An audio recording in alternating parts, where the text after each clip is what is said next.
Welcome to my first blab. Didn't request any followers, didn't send out any messages. Just wanted to kind of get my feet wet. And sometimes you just got to have a just do it type of attitude. I titled this first blab, Staying Motivated After What Appears to Be a Failure. And I say what appears to be a failure when we make mistakes, we make a wrong move. Sometimes, no matter how big or small that is, it can create roadblocks in getting back up, brushing yourself off, and moving on and keeping and staying motivated can be difficult at times if you don't realize and recognize mistakes and failures can be stepping stones to next level success. More importantly, we can recognize that when we make a mistake or when we appear to have failed at something, if we pay attention to the processes and the events that led up to what appeared to be a failure, we'll recognize a lot of bits and pieces of information there. Sometimes what we will realize and what we'll notice is that in the process, we definitely learn what does not work. And so there's an old saying that says, if it didn't kill you, it only made you stronger or wiser.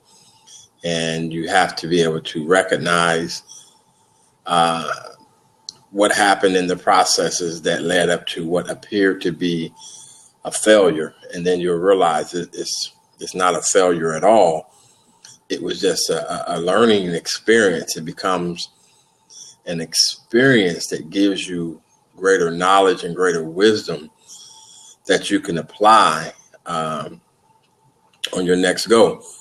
When you come across what appears to be a failure or a mistake, it's just a stepping stone. You have to begin to look at it as a stepping stone. That's probably number one in staying motivated after what appears to be a failure, recognizing that your failures, your mistakes, they are only stepping stones to your success. And they can, if you really look at them and really understand and really walk back through the processes of what happened, you will find that there are many steps of successes that you have already achieved through the process. And again, if it didn't kill you, it's only built into you to make you stronger, wiser. You got to be able to recognize that. And you got to be able to recognize that it's giving you new ideas. It's giving you a new way of doing something. It's opened some new doors for you. And more importantly, it's closed some new doors. It's closed some old doors. And pick yourself up, brush yourself off, and then realize that you still have yet on the inside of you unused, untapped potential that you even yet to even begin to utilize. And you have a whole new dose of energies and synergies that you've created through the processes. And you've come to a point where it seems like you may have hit a brick wall, or you may have failed or made a mistake, but it's only a lesson that you've learned what not to do. And after that, it's giving you a greater insight on what to do. So that's point number one. How to stay motivated after what appears to be a failure is understanding that it's only a failure. You can only count it as a failure if you stop. So it's not a failure. It's only a stepping stone to your success. And it also opens up doors of opportunities that may not have been there before. And it allows old doors to be closed that you didn't need to go through anyway. Point number one, Your failure is not a failure. Look at it as a stepping stone to your success. And then two, how to stay motivated after what appears to be a failure. It has a lot to do with who's on your team, who's in your inner circle. That's very important. You got to have a good coach, some good team members, and that's your team and your coach is something that we can explain in a later blab. I call it draft day, and how to pick and recruit those in your inner circle that will help you along the way and definitely help you stay motivated after what appears to be a failure. And most often, when we look back over our journey and we see the mistakes or failures that we thought were mistakes or failures, we'll realize that they were stepping stones of success. And so, and if you look back, you'll see there were certain people, or may have been certain people in your life at that time. You may not have counted them to be on your team, or you may not have counted them to be your coach or mentor.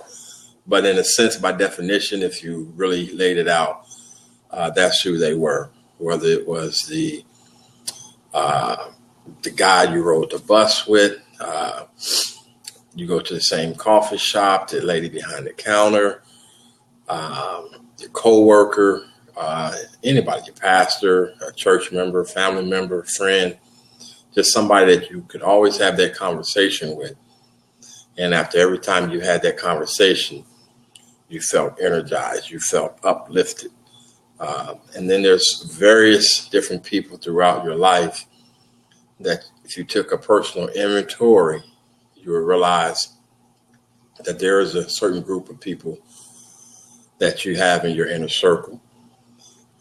If you do not have that type of people that you can look back and see that, yeah, he was a coach or she was a mentor, or man, I always felt energized every time we talked, even though if it had nothing to do with your related task or project. But every time you spoke to this person, man, you felt encouraged, you felt energized, your thoughts and your creative activity began to start moving. And you recognize that. You begin to make a list of those people, and you begin to identify how they are important to you. So that's point number two. Point number one is recognize that, first of all, your failures, your mistakes, don't consider them failures or mistakes. Consider them to be stepping stones to your success.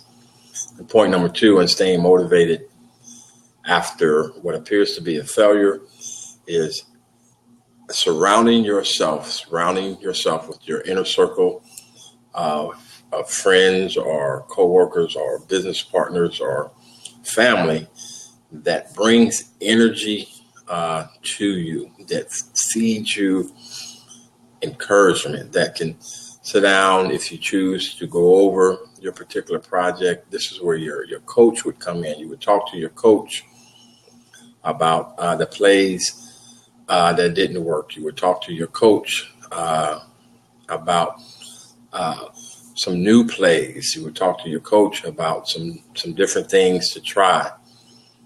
Your team members would be, thank you for joining, Jenny. I'm just trying to, this is my first blab. I'm just trying it out. Really didn't put it out there for the public, but just trying it out. And then my topic was staying motivated after what appears to be a failure.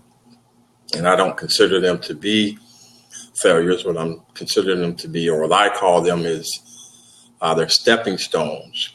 Create stepping stones that you use to get to your next level of success. If you often looked at mistakes or failures, you will identify things that you've learned, what you learned not to do, or things that you learn to do better. And when you're able to do that, that creates a stepping stone, and you use that to step up to your next level of success. That was point number one. And then point number two was making sure that you surround yourself with positive people that feed you energy, that when you talk to them, no matter what the subject is that may not be related to your particular issue or your particular project or the business that you're in, they feed you energy. They bring energy to you. They encourage, they motivate you, they get you to laugh. They keep you going, and take inventory. And then you have to remove the people out of your life who do the opposite. If they're negative, if they're bringing you down, you have to withdraw from them, and then take notice of who you're going to allow to sit on your inner seat, who you're going to allow to be on your inner circle. Identify a coach in your life. Every good athlete, no matter who they are, every championship athlete in business, in sports, in life, every championship athlete has a coach. And every championship team has a team. If you're in track, if you play golf, even if it's an individual sport, there's a team of people that work collectively together that allows that championship athlete to reach the level of success that they achieve. And that's important. Point number one, don't recognize them as mistakes or failures. Look at them as stepping stones to your success. And point number two in this blab would be surround yourself, build your inner circle with a team. Identify a good coach or coaches, good team players. Team players would be those people who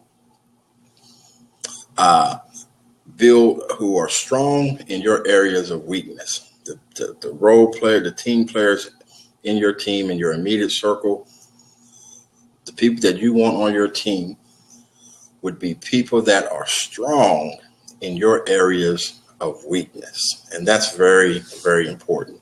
And vice versa.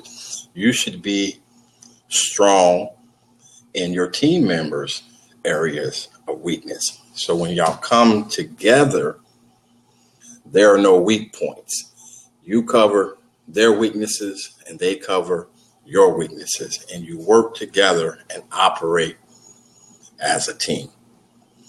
That's my first blab, how to stay motivated after what appears to be a failure. Just a test blab for me. I will do a couple more test blabs before I really go live and really go public and bring some of my followers in. And actually, in this blab, I really want to attract a whole new audience. I really want to reach out and attract some new people. I will have special guests on from time to time. And Monday nights will be my typical airtime. Monday nights, I'm thinking maybe 7:30, the 8 o'clock hour. And I'll open it up for questions. I'll open my seats up if someone wants to join me. But this was my first blab. I'm commonly known as We Power.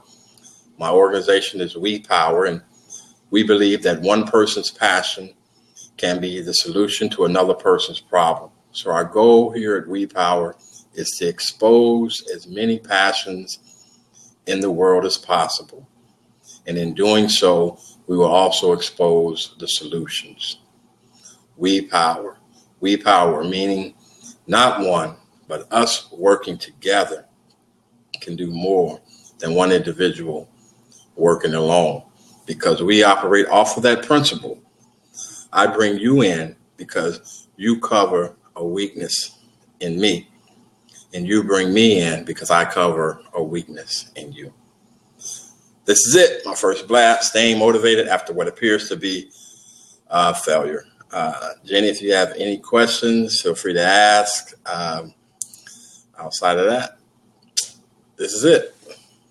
and I'll stop the recording.